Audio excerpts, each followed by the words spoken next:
बिस्मिल्लाहिर्रहमानिर्रहीम। अस्सलाम वालेकुम students, welcome back to my YouTube channel Bismillah Noor तालीम।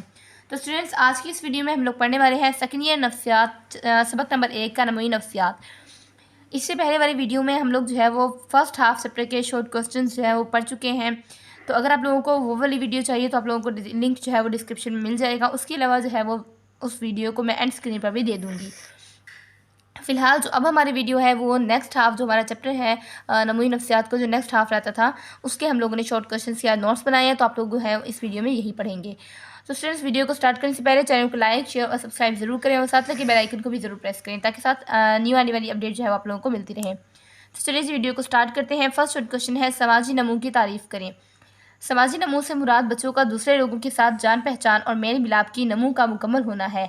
बच्चे की समाजी नमूने इसकी पैदाइश के बाद इस वक्त से शुरू हो जाती है जब वो अपने इर्द गिर्द के लोगों को पहचानने लगता है।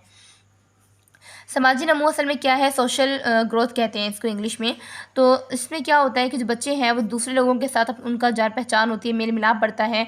तो इस तरीके से जो है वो बच्चों का नमूना मुकम्मल होना शुरू होता है। और जब बच्चे पैदा होते हैं तो उस वक्त से ही ये जो समाजी नमूने का वक्त है बच्चों की पैदाइश के वक्त से ही शुरू हो जाता है। उसके बाद क्या है कि ये जो बच्चे हैं ये इर्द गिर्द के लोगों को पहचानने लगते हैं। सेकंड शॉर्ट क्वेश्चन है बच्चों की परवरिश में वालिदैन का किरदार कैसा हो। बच्चों की परवरिश में वालिदैन का तरबियती अंदाज़ बहुत अहम है, जो दो किस्म का होता है। ये बच्चों की परवरिश में वालिदैन का तरबियती अंदाज़ से मुराद है कि जो वालिदैन की तरबियत कैसी है, मतलब बच्चों की तरबियत कैसी की है वालिदैन ने, तो किस तरह का अंदाज़ होना चाहिए तरबियत का। तो उसकी दो इकसाम हैं, एक तो है आमराना अंदाज़ और दूसरा है गैर मज़ाहमती अंदाज़। तो ये दोनों अंदाज़ हैं जिस तरीके से वालिदैन की तरबियत होनी चाहिए। उसके बाद है कि पियाजे की वकूफ़ी नशोनुमा की मनाज़िल तहरीर करें। पियाजों की वकूफ़ी नशोनुमा उसकी मनाज़िल कितनी हैं और कौन कौन सी हैं। इसकी 4 मनाज़िल हैं: हिस्सी हरकी दर्जा, कबल अमली दर्जा, ठोस अमली दर्जा और रस्मी अमली दर्जा। इन सब में जो है वो मुख्तलिफ अदवार शामिल हैं, जैसे हिस्सी हरी के दर्जे में पैदाइश से लेकर 2 साल तक, कबल अमली में 2 से लेकर 11 साल तक, ठोस अमली में 11 से लेकर, जो इस तरीके से जो है वो आगे चलता जाएगा। इनकी मुख्तलिफ डेफिनेशंस हैं चारों टाइप्स की। तो मैं अब जो नेक्स्ट हम कुछ शॉर्ट क्वेश्चन करेंगे उसके हम लोग पढ़ लेते हैं। फोर्थ शॉर्ट क्वेश्चन है हिस्सी हरकी दर्जे की तारीफ़ करें। हिस्सी हरकी दर्जा ये पैदाइश से 2 साल तक का दर्जा है।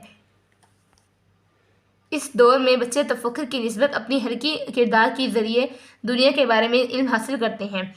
यानी ये जो पैदाइश से लेकर 2 साल तक का दौर है ये है हिस्सी हरकी दौर इसको कहा जाता है। तो इस दौर में क्या होता है कि बच्चा अपने तफक्कुर की निस्बत अपनी हरकी किरदार के ज़रिए, यानी अपनी जो फ़िक्र है उस बच्चे की, यानी जो बच्चा ख़ुद से सोचता है वही जो है वो उसी के ज़रिए जो है वो दुनिया का इल्म हासिल करता है। उसके बाद फिफ्थ शॉर्ट क्वेश्चन है कबल अमली दर्जा या पर मुख्तसर नोट तहरीर करें। देखिए, आप लोगों ने यही नहीं सोच लेना कि अब जैसे मुख्तसर नोट आया तभी आपने ऐसा लिखना है। अक्सर बच्चे ये बात में गलती करते हैं। अब यहाँ पर आपको नज़र आ रहा है कि कबली अमल दर्जे में मुख्तसर नोट हो सकते हैं, आप उसकी तारीफ़ लिखा हुआ हो या फिर उसके ऊपर जो है जामिया नोट कहा हो, या फिर ये कहा गया कि इसके बारे में चंद लाइनें लिखी हैं, चंद अल्फाज में इसको बयान करें। मतलब शॉर्ट क्वेश्चन कुछ भी बन के आ सकते हैं, लेकिन है किसके बारे में, कबल अमली दर्जा के बारे में। तो आप ये बताएंगे, इसके आपको फुल मार्क्स जो है वो मिल सकते हैं। मैं जो आप लोगों को यहाँ शॉर्ट क्वेश्चन बताती हूँ सिर्फ जो है वो एग्जैक्ट आंसर्स होते हैं। शॉर्ट क्वेश्चन पे आपको जैसे 2 नंबर का शॉर्ट क्वेश्चन है तो उसके हिसाब से एग्जैक्ट आंसर्स आप लोगों को बताती हूँ। तो चलिए इसे देखते हैं कि मुख्तसर नोट क्या है। 2 से 7 साल तक की उम्र के इस हिस्से में बच्चे लोगों, जगहों और अशिया का अलामती अल्फाज के ज़रिए इजहार करना शुरू कर देते हैं। यानी वहाँ पर जो ऊपर वाली थी हिस्सी हरकी दर्जा, इसमें सिर्फ अपनी फ़िक्र, अपनी सोच के मुताबिक जो है वो अमल करते हैं, दुनिया के इल्म हासिल करते थे। अब इसमें क्या आ गए कबल अमली दर्जा, यानी जब वो अमल करना शुरू कर देते हैं। तो अब 2 से 7 साल का जो दौर है वो कबल अमली दर्जा कहलाता है। 2 से लेकर 7 साल तक की उम्र के इस हिस्से में बच्चे क्या करते हैं, लोगों से, जगहों और अशिया का अलामती अल्फाज के साथ, यानी इशारतन जो है वो इशारा कर करके या अलामत के ज़रिए जो है वो इजहार करना शुरू कर देते हैं। उसके बाद है ठोस अमली दर्जे के बारे में लिखें। 7 से 11 साल तक की उम्र के इस दौर में बच्चे खुद मरकज़ियत से निकल कर नए नए तसव्वुरात को समझना और इस्तेमाल करना शुरू कर देते हैं। यानी 7 से 11 साल तक की जब उम्र आती है तो उसको कहते हैं ठोस अमली दर्जा। यानी अब वो बच्चे जो है वो ठोस अमली दर्जा कहते हैं कि मुकम्मल तौर पे जो है वो अमल करके उसमें अपने आप को जो है वो ज़िंदगी गुजारते हैं। तो इसमें क्या होता है कि ख़ुद मरकज़ियत से निकल आते हैं, यानी ख़ुद से ही पहले वो सोच रहे हैं खुद से और ख़ुद से ही जो है वो अलामात ज़ाहिर कर रहे थे। अब जो है वो नए नए तसव्वुरात को समझना और इस्तेमाल करना शुरू कर देते हैं। उसके बाद 7th क्वेश्चन है एक्सन का नफ्सियाती और समाजी नमूने का नज़रिया बयान करें। यानी जो एक्सन था उसके मुताबिक नफ्सियाती और समाजी नमूने क्या है। एक्सन 1902 इन नशो नुमा के 8 मदारिज बताए, यानी 1902 में एक्सन पैदा हुआ था, उससे नशो नुमा के 8 मदारिज बताए हैं कि नशो नुमा जो है वो किस किस तरीके से इसके वो दर्जे हैं।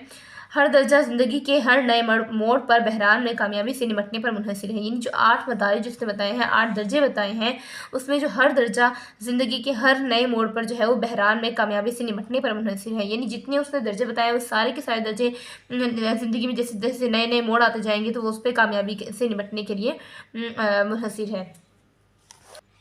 शॉर्ट क्वेश्चन नंबर 8 है, जिस्मानी नमू की तारीफ़ करें। जिस्मानी नमू क्या है?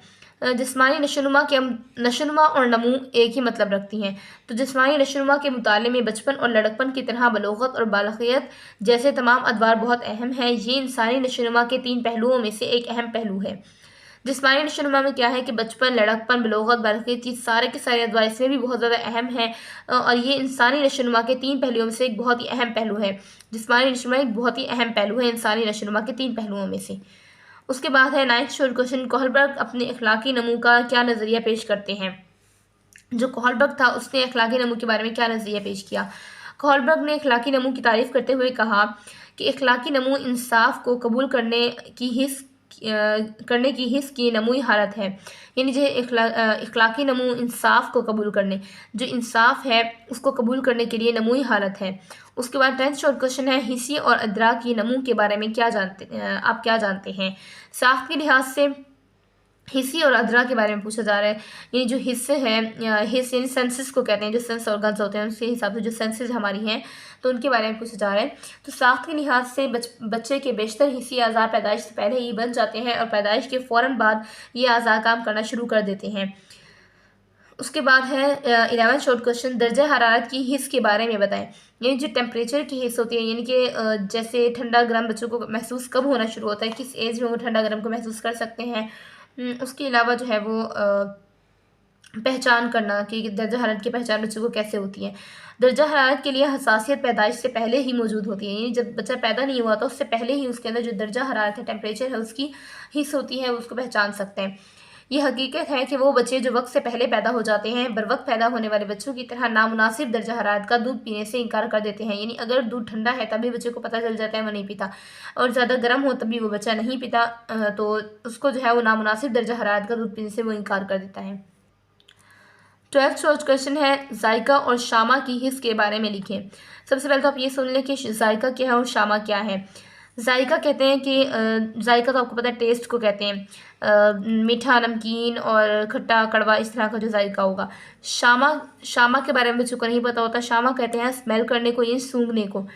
जो सूंघने की हिस्स है वो बच्चों में कब आती है और जायका वो कब जो है वो चख सकते हैं, या उनको जायका कैसा महसूस होता है, तो वो कैसा एक्सप्रेशन देते हैं, कैसे इंप्रेशन उनके होते हैं। तो जायका की हिस्स पैदाइश के वक्त मुकम्मल तौर पर तश्कील हो जाती है। जब बच्चा पैदा होता है तो उसके अंदर जो है वो जायके की हिस्स यानी जो टेस्ट करने की जो एक सेंस होती है वो उस बच्चे में आ जाती है। उसको पता चल जाता है कि ये चीज़ कैसी है, ये चीज़ कैसी है, तो वो उसका इजहार लोगों तक कैसे करता है, यानी एक बच्चे को अगर कोई चीज़ अच्छी लग रही है तो हमें कैसे पता चलेगा, वो हम आगे देखते हैं। नौसाइदा बच्चे अमूमन मीठी या नमकीन चीज़ों को चूस कर खुशी का इजहार करते हैं। जब बच्चों को कोई मीठी या फिर कोई नमकीन चीज़ दी जाए तो उसको चूसते हैं, उसको खुशी का इजहार करते हैं, तो हमें पता चलता है कि वाकई में बच्चे को पसंद आई है। खट्टी और कड़वी चीज़ों को नाखुशी का इजहार करते हैं, और जब कोई खट्टी या फिर कोई कड़वी चीज़ खा लेते हैं तो नाखुशी का इजहार करते हैं। उसके बाद है कि शामा यानी मैंने आपको बताया सूंघने की हिस्स, ये स्मेल जैसे आप कहते हैं, तो शामा की हिस्स भी नौसाइदा बच्चों में मुकम्मल पाई जाती है। जो नौसाइदा बच्चा होता है उसके अंदर जायके की हिस्स भी पहले से और शामा की हिस्स भी उसमें होती है, मुकम्मल तौर पर पाई जाती है। इससे पहले हमने जो दर्जा हरारत वाला पढ़ा तो उसमें जो है वो दर्जा हरारत की जो हिस्स है वो पैदाइश से पहले से ही आना बच्चे में होती है, और जायका और शामा की हिस्स पैदाइश के वक्त मुकम्मल तौर पर जो है वो बच्चे में तश्कील हो जाती है। उसके बाद 13 शॉर्ट क्वेश्चन है, बसरी हिस्स, यानी पहले पढ़ा हमने दर्जा हरारत वाली हिस्स, फिर जायका और शामा की हिस्स, अब बसरी हिस्स यानी देखने की जो हिस्स है बच्चे की वो कब जो है वो डेवलप होती है उसमें। चूँकि पैदाइश के वक्त बच्चे का शबकिया रेटिना मुकम्मल तौर पर तश्कील नहीं पा चुका होता है, इसीलिए ये फ़र्ज़ किया गया कि नौज़ायदा बच्चा सही तौर पर नहीं देख सकता। देखिए अब ये बात नहीं कि बच्चा देख नहीं सकता, सिर्फ क्या होता है कि जो रेटिना होता है वो मुकम्मल तौर पर तश्कील नहीं हुआ होता, जिसकी वजह से बच्चे को देखने में बहुत मुश्किल होती है। वो उसका जो है वो फोकस नहीं बन रहा होता है किसी चीज़ पर, तो उसको मुकम्मल सही तरीके से वो नहीं देख पा रहा होता। जब बच्चा पैदा होता है तो उस वक्त जो है उसकी रेटिना की जो है वो असल में रेटिना जो है वो अभी बना नहीं होता है, जिसकी मुकम्मल तौर पर तश्कील नहीं हुआ होता, जिसकी वजह से उसको देखने में नौज़ायदा बच्चे को सही तौर पर नहीं दिख रहा होता। 14 शॉर्ट क्वेश्चन है, कुरान के मुताबिक इंसान की पैदाइश और बाद के मराहिल बयान किए करें। तो इसके बहुत सारे मराहिल थे, मतलब तकरीबन जो है वो 6-7 जो है इसके मराहिल थे, लेकिन शॉर्ट क्वेश्चन में ज़्यादा पैदाइश के मराहिल पूछे जाते हैं, तो मैंने यहाँ पर जो है वो वही लिखे हैं। आप लोग यही शॉर्ट क्वेश्चन जो है वो ज़्यादा रहेगा। तो हमने इंसान को जमे हुए खून से पैदा किया, ये कुरान पाक की आयतें हैं, ठीक है, उनका तर्जुमा यहाँ पर लिया गया है कि हमने इंसान को जमे हुए खून से पैदा किया, हमने इंसान को बेहतरीन सूरत में पैदा किया। ये 2 मैंने यहाँ पर लिए, 6-7 हैं, आप लोग कोई सा भी कर सकते हैं। वैसे जो शॉर्ट भी यही थे, इजी भी यही थे, और यही ज़्यादा जो आयत हैं वो पूछी भी जाती हैं, MCQs में भी आ जाती हैं। उसके बाद 15 शॉर्ट क्वेश्चन है, एक्सन के 8 मदारिज के नाम बताएं। जो एक्सन था, मैंने आपको बताया था कि एक्सन ने मदारिज बताए थे जो हर नए मोड़ पर, जैसे पीछे मैंने आपको बताया था, यहाँ पर इधर मैंने आपको दिखाया था कि हर दर्जा ज़िंदगी के हर नए मोड़ पर बहरान में कामयाबी से निमटने पर मुनहसर होता है। तो ये 8 मदारिज कौन कौन से हैं वो अब हम लोग यहाँ पर बता देते हैं। इसके से हम जस्ट आपने नेम लिखने हैं, वैसे ज़्यादा नहीं पूछे जाते हैं, अक्सर यहाँ पर 4 मदारिज भी पूछ लिए जाते हैं, 3 भी पूछ लिए जाते हैं, 5 भी पूछे जाते हैं। तो अगर 8 पूरे आ जाए तो आप 8 के 8 बता सकते होंगे। एतमाद बेमुकाबला बेअतमादी, यानी कि कितना एतमाद बच्चा जो है वो करने लगा है बेअतमादी के मुकाबले में। खुद मुख्तारी बेमुकाबला शर्म झिझक और शक। थर्ड है आज़ादाना इजहार बेमुकाबला एहसास जुर्म। फोर्थ है मेहनत बमुकाबला एहसास कमतरी। फिफ्थ है शनाख्त बमुकाबला किरदारी उलझाओ। सिक्स्थ है बेतकल्लुफ़ की गहरी दोस्ती बमुकाबला तन्हाई और अलहदगी। सेवन्थ है नस्ल को आगे बढ़ाना बमुकाबला ठहराओ। एट्थ है ज़ात या अना की सालमियत बमुकाबला मायूसी। तो स्टूडेंट्स, यहाँ पर जो है वो आज की हमारी वीडियो कंप्लीट होती है। उम्मीद करती हूँ आप लोगों को वीडियो पसंद आई होगी, और आप लोग इसको जो है वो लाइक शेयर और सब्सक्राइब ज़रूर कीजिएगा, ताकि आने वाली न्यू अपडेट्स आप लोगों को मिलती रहें। इसके अलावा जो वीडियोस आप लोगों को नेक्स्ट जो वीडियोस आप लोगों को जल्द से जल्द आप लोगों तक पहुँचाने की कोशिश करूँगी। आप लोगों के बहुत ज़्यादा कमेंट्स आ रहे थे कि मैम आप सारे चैप्टर्स जो है वो अपलोड करें। आप लोगों को बिल्कुल भी फिक्र करने की ज़रूरत नहीं है, मैं आहिस्ता आहिस्ता जो है वो सारे चैप्टर्स जो है वो अपलोड करती जाऊँगी। फर्स्ट ईयर के स्टूडेंट्स के बहुत कमेंट्स आ रहे थे, तो पहले मैंने फर्स्ट ईयर के स्टार्ट किए हुए थे, और मैंने सेकंड ईयर के भी स्टार्ट किए आप लोगों के साथ। तो आहिस्ता आहिस्ता इंशाल्लाह जो है मैं अपलोड करूँगी। हर वीडियो में आप लोगों के लिए हाफ चैप्टर हो सका तो हाफ, वरना कंप्लीट चैप्टर करने की मेरी फुल कोशिश होगी। तो स्टूडेंट्स, आप लोगों ने परेशान नहीं होना, अगर मैंने स्टार्ट किया है तो मैं इंशाल्लाह इसको कंप्लीट करूँगी। तो मिलते हैं नेक्स्ट वीडियो में, तब तक के लिए अल्लाह हाफिज़।